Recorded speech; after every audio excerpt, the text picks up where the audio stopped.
guys, welcome back to another video. I got a tripod this time. See, I'm already upgrading quality. Alright, that should be good. So today's topic is just mental health. I'm basically just gonna go off my notes right here. And yeah, let's get right into it. I'm currently at the park right now, so if you hear any noises or you see me doing this, that's just flies or any other animals. You know how Australia is. Alright, so you're pretty much watching this because you had your first FTE. So FTE means fuck this event. That's what it stands for. It basically means you're basically fed up of the lifestyle that you're currently living, or something happened to you to really piss you off or something along those lines, and you're just really fed up and you want to do something about it. So that's why you're here basically. It may be on purpose or it may be unnatural. And yeah, so let's get into it. So I'm going to be talking about depression and anxiety first. So lots of people think they have depression and anxiety. They usually self-diagnose themselves. They're like, oh, why do I have anxiety and depression? But to be honest, you really don't. Trust me, you do not have depression. Real depression is actually in the brain. It's genetic and it's all chemicals and bullshit. I don't know, I'm not a scientist, but trust me, you do not have depression. What you do have is dopamine overload. Alright, I'll get into more of that later. But first, I want you to take this quiz. It's called the UK Depression and Anxiety Self-Assessment Quiz. So it's basically like your before picture. You know how in transformation videos, they have before pictures and after? This is going to be your before picture. And this basically assesses your depression and anxiety levels and basically how shit your life is. Basically, this topic is more important than any other video that I'll do because mental health is way more important than physical health, because I'd rather be a inner Chad than an outer Chad, because mental health can cause you to basically procrastinate, have a poor diet, lack of motivation, lack of discipline, purposeless, and just struggle with consistency. And that's really bad thing if you actually want to improve yourself. And if you have good mental health, you'll feel happy, you feel energized all the time, you'll feel motivated and disciplined, you actually want to chase your goals, you know, and it's not just about physical, you know, you can pursue any sort of goal. I'm not actually depressed or anxious, this is just a symptom of bad mental health. So it's not, depression and anxiety isn't the actual issue, it's a symptom of something bigger, which is just bad mental health. So again, going back to it, why do we get depressed? Instant gratification. So this is something I'm going to be talking about a lot. So instant gratification is basically when you do something that feels good now, but it doesn't benefit you in the future, or it makes your future worse. And delayed gratification is the opposite. So it feels bad now, maybe it's exercise, reading, meditating, it'll feel unpleasant or it won't feel that good compared to instant gratification, but in the long term, it'll make you a way better person. Imagine someone eating junk food a lot. It may feel good in the moment, but slowly, their body will degrade compared to someone who's working out and eating healthy, even though it feels bad in the moment. So you are probably just overloaded with too much dopamine. Our world is just surrounded by too much dopamine. On your phone, that's the worst thing you can do. You've got literal apps that are served just to entertain you, pretty much. Like Instagram, TikTok, YouTube Shorts, all that stuff. It's literally just there to entertain you. It's to waste your time. Because your most valuable currency is your time. It's not your money. And yeah, so I'm going to put up a chart of what a dopamine baseline looks like. So whenever you do something that's instant gratification, imagine there's a baseline of dopamine. So this is where you're at pretty much all the time. Imagine, okay, you do an activity that spikes your dopamine, so it goes up like that, but then slowly it crashes down. And imagine this is baseline, it goes below baseline, and then you want more dopamine, like an addiction, and then it goes up, and then slowly it dips down, but then it also crashes your baseline as well. So slowly your dopamine baseline will get lower, and you will just need to consume more and more, and you'll feel less and less. And that's basically what it is. It will just make you feel, it makes it feel hard to feel happy and fulfilled in life. And to be honest, I was also certain that depression was permanent and it was just genetic. But I realized it wasn't. Once I started fixing my life, I just listened to what I wanted, what I truly wanted, not what my lizard brain wanted. And it basically all became cured. And yeah, don't believe you can't change, because if you believe you can't change, then there's no point. you're just gonna believe that, and then you can't change yourself because you don't believe it. Be grateful your life is so shit right now, because think about it in a positive way. Why do you have depression? It may be because you feel a lack of purpose or all that stuff. Yeah, but you do realize that it's a sign to actually do something and get up. Most people don't interpret it that way, and that's why they get stuck in this constant feedback loop. And you are here to fix it, pretty much. And as Hamza said, so he said a very famous quote, I'm grateful my life is so shit because if it was 10% better, I probably would have stayed complacent. My camera fell over, bro, from the wind. Anyways, let's get back to it. Yeah, so that's what Hamza said, and I really resonate with that, and it's probably true with you as well. When you improve in the future, you'll be grateful of how shit your life was, because you'll eventually find out that if it was slightly better, you probably wouldn't have changed. You probably wouldn't even be watching this video right now. So be grateful your life is so shit right now. So firstly, you want a journal. Buy a A5 journal right now. Go to your local store. They're like $4 each. I don't know where you live, but it should be relatively cheap. And I want you to write down everything you feel. Why do I feel like this? What do I do in a day? Try to find out, why do I feel this way? And write down, truly, honestly, write down what do you do in a day. Don't bullshit around. Don't say, oh yeah, I have a nice cup of tea in the morning and I look outside and I meditate. No, you don't, because you wouldn't be watching this.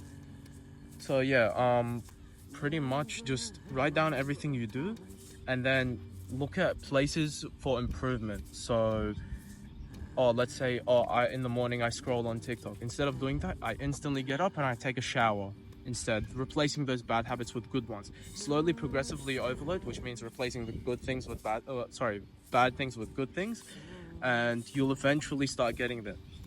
And to cure anxiety, replace it with mindfulness. So mindfulness, you could also attach it to the concept of meditation. So if you don't know what meditation is, it's basically it's not like what people think. It's a stereotype. It's not one of these and then you make the sounds. No. You just sit down, close your eyes and listen to your surroundings. Feel your breath on your skin. And it's basically trying to be as present as possible. And it's trying to get rid of all the bad thoughts out of your mind. And you'll start getting better and you won't even think of any negative thoughts anymore. And that will significantly reduce your anxiety level. So why are we so mindless to begin with? To be honest, it's smartphones and social media. You're constantly on your phone. You're not actually looking outside. Okay, I know you've had this before. You just finished a long binging streak of scrolling or whatever the fuck, and then you put your phone down because it died or whatever, and then your eyes are like adjusting to like the light outside, and you're like, whoa, it's like going out of the cinemas into the sunlight. And you just feel disorientated. It's because you haven't been present. You're basically time blind for the last couple of hours that you've been scrolling, and it's not improving your life in any sort of way. And because with these short form content, you're getting different information every couple of seconds. So every scroll, it's new information, new editing, new colors. It's like rainbow bath everywhere. So that's what's causing you to have a low attention span as well, and causing you to procrastinate and lack of focus, because you can't actually focus without being a zombie. And you're probably watching this while you're eating as well, because you can't sit down and have a good meal without watching someone talk about something. You can't focus without some sort of video in front of you, some sort of screen. And don't you think that's a bit messed up? So yeah, and one question I always ask people when they start denying, oh no, social media is not bad for me, 1 hour won't do any harm. Are you using it to make money? Are you doing anything that's useful? And if they say, yes, I'm texting my friends, that's how I communicate with my friends and family. What I always say is, if they were important enough, then you would have their number. If they're not, then why are they in your life anyways? Why are you talking to them?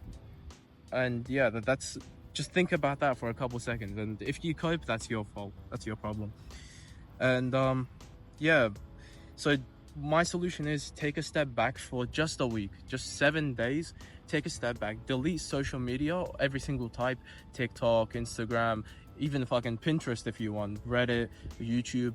Just take a 7-day break from it and you'll see the benefits, honestly. Instead, you should aim for 30 minutes to 1 hour or more podcasts / long videos that are actually educational, such as this one, but slightly longer, which will actually help you. So if you actually try meditation for your anxiety, or even if you don't have anxiety, you should try meditation.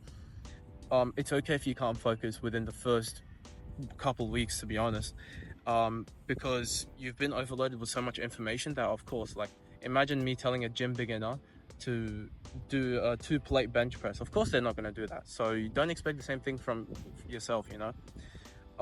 Imagine, instead of benching 2 plates when you begin, try to do 3-minute meditations just every day, just daily for a week, and then slowly progressively overload to 5 minutes, 7 minutes, 10 minutes, etc. And imagine every time you focus and then let's say you unfocus, imagine refocusing, and then that's one bicep curl, but it's for your brain, so your brain keeps getting stronger and stronger. And I'll give you guys a meditation tutorial, so how you can apply this. So basically, you close your eyes. You can sit anywhere you want. You can even do it while pretty much sitting in a chair. You just close your eyes, and then you start breathing in and out through your nose, and then you imagine, focus on your right nostril, just your right nostril, and then you can tell that you're focusing, but you'll only be able to focus a couple seconds at first because you're fried.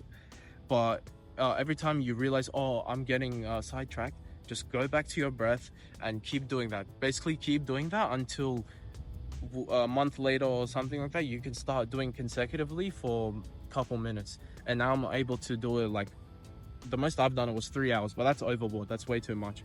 But that's what I'm trying to say. And basically, another way to improve your mental health is gratitude journaling.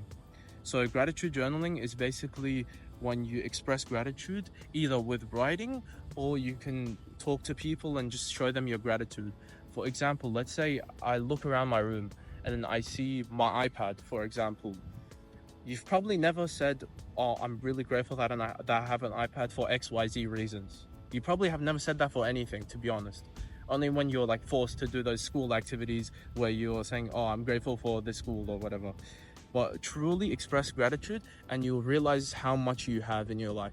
And it'll make you really appreciate things, and you'll be really happy with what you have. Or you can do this, you can compliment someone, or you can text someone right now and just express your gratitude that, like, they're in your life. If they're really useful to you, if they mean a lot, just let them know that. It'll probably make their day a lot better. And talk to your parents, tell your parents that you love them, you know. Lots of people don't have that opportunity anymore, so you should let them know that, you know. Be grateful that you still have your parents. Some people don't. Moving on, I've got book recommendations. So reading is very important for self-improvement because it should replace you watching content, and it will help you learn a lot. And not those fiction books that you read more non-fiction books that actually help you, that you can implement the advice. I've got 6 books right here. So I've got number 1, Atomic Habits. So Atomic Habits basically teaches you how to stay consistent with a specific habit, and it also teaches you this rule, which is 1% every day equals 37 times a better person by the end of the year. So small things can compound into something big. That's basically what it teaches you about, and it's honestly my favorite book ever.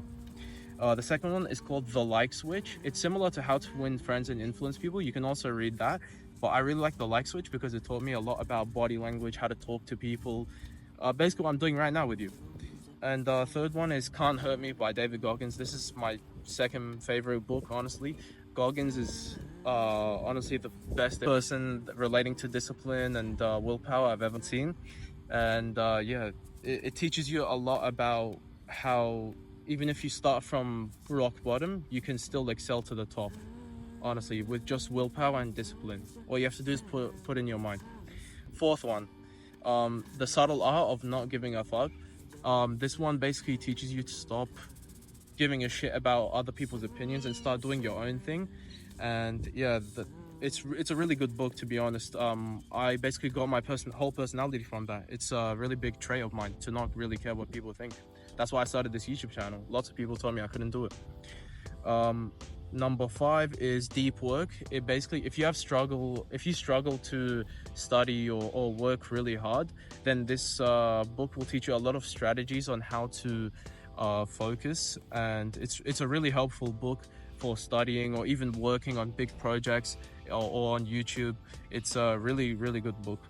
Number 6 is a religious text. If you are religious, which I recommend you be, a religious text can really teach you about morals and values, and what it means to be a good person, and I really recommend it. And even if you're not religious, you should just read some sort of religious text. It could be the Bible or whatever else, and it will teach you a lot about morals and ethics, and how to be a good person in general. You don't even have to participate in the religious ceremonies.